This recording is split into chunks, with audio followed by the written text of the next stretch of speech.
nhỏ trong một đôi bé trong phong chi sẽ đời thông là hậu luôn địa tê lọ trong đời trong tú trong nhà sẽ đời bé tất cả thì là bỏ ra tụ tú lâu là do máy ca xiên cái lúc này đùa y rằng gì thế vậy bây giờ là sao cam lòng tú lâu là thả ra tú lâu lúc này của这个年天子chỉ lúc年天子chỉ bố这个人讲đầu tôi đủ ua tôi lấy ua nha gỡ nè thế gì muốn gỡ lúc năng gì lần đầu cho cái chỉ tao cho chạy chỉ tao mua cái bỏ sông chỉ lấy muốn gỡ xí phái mù ya ua giàu tôi sẽ cần gỡ chỉ năng lấy tiền năng nó chỉ xả là ua nè thế gì năng tu lo do chỉ xả là ua lúc sáng là do lấy nó bé sẽ đợi trồng lòng sẽ đợi bé lò so cam lòng tu hại ta nó chỉ cũng mà đó lòng đó bé si thả chọn đợi cho cái ua lò ua nè thế chỉ lần tu nè do vì lý chặt cho cái ua rau nó lỡ chân gà thế lỡ ba thế rau yếu mua khó mua nung tì thế mua khó chẳng chân cần gạo trâu tu luôn năng do lý nó bé sẽ đợi trồng lòng sẽ đợi yếu lò bao cho thế lòng lòng ua kèn nói ít trồng nhà trồng gì không như sợ đợi xóa lần sau tối là nó cũng không có khu ít trồng nhà trồng gì trồng cái trồng tê trồng gom một phao giờ lò tối lần sau tối này để nó cũng lo thả bên người của tôi ở họ lì nó trâu cổ lì ạ cũng mà tăng bằng mấy chỉ trâu cổ luôn nè con gió cơ để nó cũng sao là thả trâu có tụi nè là tụi chế nè có hai tia của tụi nhà giờ ít tụi nhà chỉ chia chỉ uống nó hậu người thì ý của thả nó mà của thả chân đấy khó có hai tia của tụi nhà nó nên một lần quay gì chỉ chia nó mà vậy ấy đằng luận trâu nó là mà là lù chỉ chia nó mà do tia ý giả đi tại ai tên sang đằng luận trâu nè do đi nữa có bỏ mất tàu bỏ thơ mất tàu là thành để cả tàu luận trâu giờ có mất cả tàu bỏ thơ để cả tàu tụ luận trâu nè thì có mà li hài hay có mà li thả nè mà có mà li hài tiệt của tụi nhá chỉ dùng nhá chỉ chia nó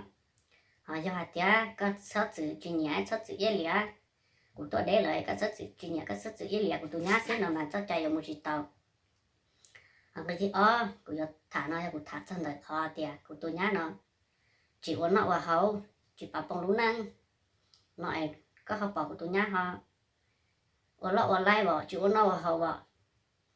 nhưng chỉ mỗi năm đây nó lót tê đi bỏ để lót tê nhà cứ nó cứ hồng một trà lò nữa nhưng một uốn lai uốn lăng mùng gạt thành gàm bà họ từ bỏ các món họ tộc bỏ thơ các món họ tộc bỏ thơ vậy nó có hai đầu của tôi của do này tụi chị của mà chị là của lú năng nè ít trồng có một bao nhà chị nhớ được co lò nên sợ đời bỏ trồng cái trồng ti bỏ là do tiềnนี้nhảy tôi nhát chỉ tiền nhá chỉ uốn nó vào hậu vàแต่cái tên rằng bỏ nên muốn cả tàu là thả muốn cả tàu bỏ thơ nên mà li hài họ giờ tiền này sót chữ chỉ nhà xứ nên sót chữ lưỡi lẻ nó để của hai đứa này tiền nếu của tôi nhà chơi nếu tôi của sai nếu lúc xưa nếu cho lại trả của bảo ta của tôi nhà chơi của tôi thì nó lại lo ít thảo lúc sauต้องตาลีnếu một khi nóคือhọ từ là ní khẹt của nếu một cộng lấy từ là ní khẹt của tôi chơi rau của khu tết thấu này cũng nhau họ chơi tên nó nếu một cái từ ní khu rau của ní khẹt rau của họ tất cái này tiền tu sa nó là nên một cái tàu là thản á sẽ đến nhà tụ muộn rồi đến nhà này nhà lúc xưa từ một cái tàu là thản tiền tụ nó bỏ đà một cái tàu bỏ thợ nên mà hay họ giờ này sắp chữ liền này sắp chữ nhà xứ này chị này từ cái ít tờ rồi chị của thọ này giờ này lúc của hia này lúc xả tiền của này nhiều hia là chị từ tờ là thọ này cho mũ lúc năng cá xe luôn ít tuổi sắp tuổi ít tuổi chỉ sắp hai ít tuổi là họ giờ tiền này sắp chữ lưu lại cả lúc năng nói nhưng chỉ chẳng lý có ít tuổi nữa họ nó thì có là nữa họ chỉ chẳng nữa họ tốt thì có của nó thì nói của chỉ chẳng của họ của tốt thì nói là của xã có thọ một số cái nhà chẳng đội ư cha đó khó hả tiền bây tin thằng nhau nó cho cái phe yêu chỉ tàu và yêu chỉ là ít rồi đi cho cái phe yêu chỉ tàu và nếu chỉ trong rồi yêu ít rồi đi của tụi bạn này nếu của chỉ ở tàu một cái này hay ha của những bảo rằng á ta sẽ yên cáiที่เป้น่ะมากูถาเขาเนาะก็ว่าจีแต่กูตุปะเนี่ยเนาะนี่ไอ้ตุปะพวกนั้นล่ะ yo chỉ cho cổ lực tu po lại po lần nhưng chỉ một ít tu mê nhọ ôi tu po lại po lần xí trong chỗ đồ nội tao cả tay chỉ mấy tu mê nhọ có tu chỉ có là luôn nó có hai tàu thế chỉ cũng có tu cũng nó chỉ tàu này là nó làm có sai chỉ tàu chắp lại đi cũng tàu po nè nó tao chỉ thầu cũng nhiều á tao chỉ thầu cũng thả lại trời tiệt giá ta là người chơi tu po đâu nữa gì người chơi yo chơi là gì là cũng sai là chỉ nhau có là hai lên nó đó hai đấy là hai dễ có những mua kỹ thuật tu được cần thiệt ya họ nó cũng chỉ tuần bé ta xin cái chỗ kia ít tu nhà nhau cho họ lúc chỉ tăng liên này và chả có họ lúc có họ chỉ hai chả của tu nhà nó có hai lứa hai liền một nơi có bỏ nên do ít tu lộ cái tu nhà ấy nữa của tại căn tầng tầng họ từ ấy nên nụ năng luận cho họ từ các mốc bảo tàu là bảo thay các mốc bảo tàu là thẳng các mốc cả tàu tu luận trong căn tay cả tàu tu luận trong đó lúc xưa từ lúc nào thì từ giờ có lại ý nghĩa xứ là trẻ của xã hay đâu có hạt tiền nó nên tứ tiền mua của xã lại đâu của tôi nhát tờ là trẻ tứ tờ là trẻ thỏ này cho mù của luôn nè đầu là tê sự chơi á ấy tôi chỉ cho thôi ít tôi là giờ hạt tiền nên mua tàu làm mua thản hết trẻ mua cả tàu là thản là trẻ của nên tôi của mà đi trẻ gì của mà đi đầu tôi là thản nó thả hết của mà đi trẻ gì là của luôn năng của mua gì trẻ gì nhà của tụi nhà như vậy tụi nhà chỉ trăng tiền của tụi nhà chỉ xe tiền họ nó của máy của tụi trẻ gì nữa cho cái nhân chúng mua nhau tròn đấy tại vì của tôi hơi thì nó lỡ ấy này chỉ là hay hay nó hay của tụi nhà chỉ xe cả là tê là lòng ấy này tôi mới chỉ tàu là thằng này tôi hay chỉ tàu bảo thơ họ từ nè ấy này chỉ mới của tụi nhà biết tàu để uống nó mà nếu cô chỉ cho được hết giờ cha chỉ mới tôi cứ tí khó nó tàu hay tàu ấy là hay tiền lý trả là tàu của lo cho em giống mua lý trả mua cả tàu bảo thơ là thả cả mua lúc chờ trò em chỉ nhau nếu phải thấu bây giờ chỉ tàu là bây giờ nó muốn mua trả là lối muốn mua trả vậy hết chỉ nhau này còn một lý nữa cũng đã tàu là nó tụ bỏ cái tiền bảo tiền giờ tiền cái啥tức là không biết khi tài啥đã có được cái đồ啥và chẳng này sẽ là hai lần thằng đâu có thổi cho là hai đâu hết này thằng đâu nữa nhưng đâu là ý do là tiếc tại vì cũng đã có một tàu từ cái trời chạy lại cũng đã có một giờ nữa lại đã có hộp tiền đồ lại đã có được cái đồ lại còn nó luôn tiền bao tiền ít hơn gì hơn cả nó trả lại bao nữa thầu ốp lên nữa nó trả tôi còn á giờ có vật gì có hai một lý còn mà có hai chỉ trong nữa em từ nó cũng là tê cho lúa có hai tổ nó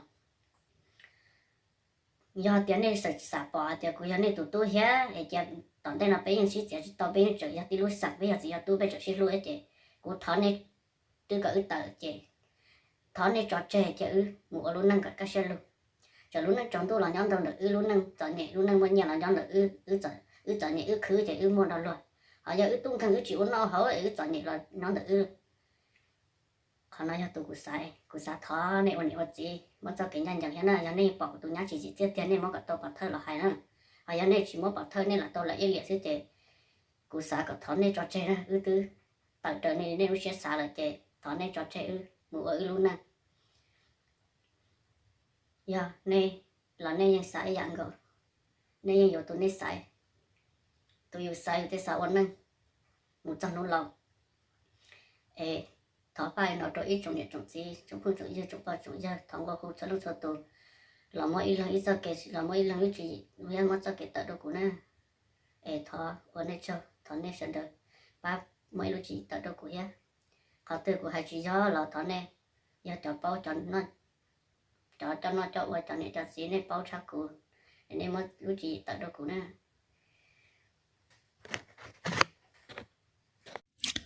trong phong ye sẽ đời mà chùa của bé đi tàu lòng tụ nó lò thả ta trong đời nó bé bao rong khó chân thia lần đầu tàu tụ để chỉ bé của chỉ tàu bao lần đầu tàu nè thiết gì giờ lên nó giờ có bao gì gì hay thì giờ thì đi trả thì tía mà giờ chủ giờ bao lần đầu ở tàu lì lù mà có thể bao hay thì giờ thì đi trả tía giờ lần đầu khó của tụ tàu hai lò nó mà tụi dùng hai dòng lần đầu tụi to thế tụi nhá gửi to xứ vì tụi này một nhỏ ít khó chỉ tụi nhá dùng hai tụi một trâu tụi xứ lo do tây giáo nè bao chỉ giờ dùng hai tụi một trâu tụi xứ chỉ tụi dùng chiến tranh tụi dùng tranh lần đầu tụi nhá to giờ lên nó mà cho lù nó mà lon đờ nè chỉ tê sầu giờ trở đi khó đờ tu hai chè tu nhá giờ ít tu nâng chỉ cha chẳng ở tệ ai tần chẳngแต่ชีtuหายวันจังหายเตียตุญญาอย่าตุญญาจังเนี่ยจีปอยยาตุโยละหายขอนอเปยังจีเป้าหายเตียเขาตียาขอจังแต่ชีเปจุยาหายขอลีวัวตุหายเนี่ยเทจีหายตุญญาจีญาจังนอมายาหายเตียมัวเตียลีเนี่ยจีปอยหายเดอมาตุญญาเราโยจีเคียวีหายเตียตุชาก็มัวจีตาวเดอnữ sai chăm ba kia tâu nhẹ có mua chỉ tàu thọ nữ ua kia nè mà giờ lên nó chế tụi nhá là vô chỉ nhung lò lằng lò lá nữa khó nó mà nữ cho xong lên nó mà bọn nè lúc xưa mà sẽได้ยังchỉ tàu chân hay thì giờ ít bùa sen là giờ chỉ năng lúc xưa chỉ tàu chân ít bùa sen vìเขาcủa hai lò nó mà của hai lò được khó hay tiệt có chỉ giờ tu li có tu được có là giờ có mù để lời chỉ có dân giàu bọn nè có dân yếu một thả luôn có minh chi là một đảng luôn có minh chi nó sẽ giờ họ giờ tụi nhá nhỏ là tụi nhá có lần để chỉ tụi nhá cũng giàu có chỉ giờ chỉ tao đảng lần đâu là dân xa cho tới chỉ năng hai luôn minh chi nó chỉ uất đâu thế khó uất đâu nè chỉ bây giờ chiến tranh xé này vậy và thế chỉ năng là chỉ làm đó thế chỉ năng hai lù xí chọt đa thế khó chỉ chua trâu chạy nơi sông lên nó chỉ mua thế khó mà giờ sông lên nó xứ thế chỉ mua thế khó mà chỉ đi uất tí tia là tia mua thế thảo là giờ thế ra đa năng là thế tu uất đâu tu tàu tua thế đấy giờ mua thế thảo này giờ cô giờ ở tụ sĩ ua cô mua xe thế nó chỉ tụ là sao cô mua tụ bao chế đi thế ra đan năng là giờ thế ra một vị thế nó mà thế này thế gì là cô chờ lo chờ giàu còn đâu chỉ thế thì mua cho là hại đâu có tụ tu mà người giờ rong đi nó có tụ bao nhiêu người bùi giờ rong ít bùa sen là giờ tao ít hạ thế rồi người giờ rong tao chua là giờ chua xa xứ nè chúa 1% này là 8% là này là chỉ trong thế mà vì đâu khó của hai này ở chỉ là bao nhiêu thế chỉ năng là xin chạy để là lại xin cho thì họ bao nhiêu là những chân cho chỉ năng là những chân cho bao nhiêu họ con muốn thế nên được co thế rồi cái gì họ muốn cho tiền công mang công mẹ xin cho đa cho lùa họ bao nhiêu nhỏ là giờ chỉ tao đang lần đâu là những muốn cho thế chỉ năng xin thả về thế này để uo đâu nè thế chỉ là chùa ya bao trời can tu xứ nè là thế chỉ bao trời tròn tu là bao đua cả xứ là thế chỉ bao đua rồng thiết nào mà nè chỉ thiết tàu lò hai mình trai tí chu trả rong tí dạng cầu đi của hai đỡ trả thầu yêu tu là cho nè chỉ mua cho đá chỉ mua cho xia mà nè thế chỉ là thì lì chẳng phá vấn đề chẳng sẵn cần cầu mà giờ khó nó sữa có ủa tu là chẳng cái xeอยู่kế hai cháu có tụi bạn nhé có hai chân được không qua tới rồi dân qua là ta chỉ tới rồi tới lâu chỉ nhẹ mà tới rồi có mua nhẹ là tụi bạn nhé là bạn nhé cứ chỉ phải cứ chỉ mua mình chỉ tới tới lâu là tao nói thế là tí tao toàn trong cái tụi tôi mà cứ nó cứ hỏng tao sáng tụi sáng tụi co sẽ tới thảo cái bộ sa đùa búa là giờ chầu búa kỳ búa là tao cái nhẹ thế cái gì là tên câu tên mua thế là có xa là lấy tiếng nó hay tiếng nhẹ là thì chỉ nhưng bố chỉ tới nhiều khó mê trâu con nè có gì nó thế nó chế thế ủa trâu là tụ xía thế rồi có xa nhẹ là mùi yếu tao tên tư chỉ mà là tên ha chỉ đông là cho là yên chỉ bố y luôn nhiều anh trâu con nè thế có gì đỡ dài chế thế ủa trâu con nè thế có gì đỡ tụ xía người xa thì nên nhá rong lên nó chế có tiếng mua nhẹ là chế mà yếu lử tụ nhá xé đâu xé rong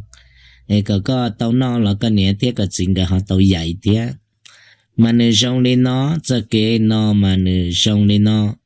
chế thế nè thế gì thế rồi lấy những sự kiện chẳng cả là có tiền đâu lấy mà tiền mi chỉ đâu khó hay tiền lấy chỉ tao kế cho chạy là để có tu là họ muốn trâu là giờ tê cứ tê tì tê thôi cho nó cho ua cho lâu trần tu và lỡ chỉ ua li có hại tao mê có lò mới cho tấm mạng nó cho lò thua kia đâu có bao là giờ xin na đâu có bao nhiêu kia thì giàu nó giờ uli nó giàu nó mà giờ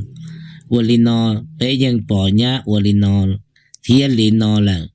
mà bây giờ chạy chả bây tụ họ tàu tụ giờ chỉ mua bảo môn chỉ bây thì lý hại cho khỏi muốn đâu mà có thấu trong lý nó sẽ có bao nhiêu họ giờ tết đâu có là giờ tết đâu tết cứ tết thì trong lý cha nó mà chỗ khăn non gạo là sư hai cho khó và có hai tia để rau có tụ bao nhiêu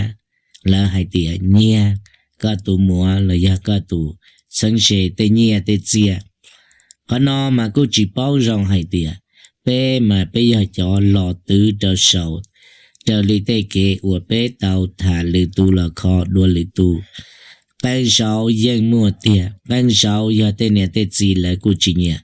có tụ bao nhiêu chỉ là cô uổng chúa bên sau nương gió mua lượng lên lì tu là cô tàu tua nhà là uổng trâu là chỉ chuẩn chân có tụ bao nhiêu vì mua khó lưu xia kẹt đu là ya khu sĩ nhà chia chỉ giờ lên nó là tia chính chân có bao nhiêu mà giờ vì đi nó xứ họ hay lo chọn là nhà thiết gì nó mà nè cho của nè của gì rong đi nè tí cú xua kiến trang chẳng cơ kia nè yang xua đang đâu có sắm một khó sầu thiết khó phí pha đã chỉ rong đi nó nó nè tụ là yang qua cơ nè tụ nhá yang qua cơ nè tụ hay cho cái chỉ sĩ ua cứ ua ti ua gì ua tu là ya nè tụ nhá mù tư chỉ nè tụ ya mù tư thọ có nè cho chỉ chẳng nè tụ họ nó nữ giờ ít họ nè mua ua vấn đề là ua trâu nè tụ chỉ ngã xía chỉ tao trâu nè vì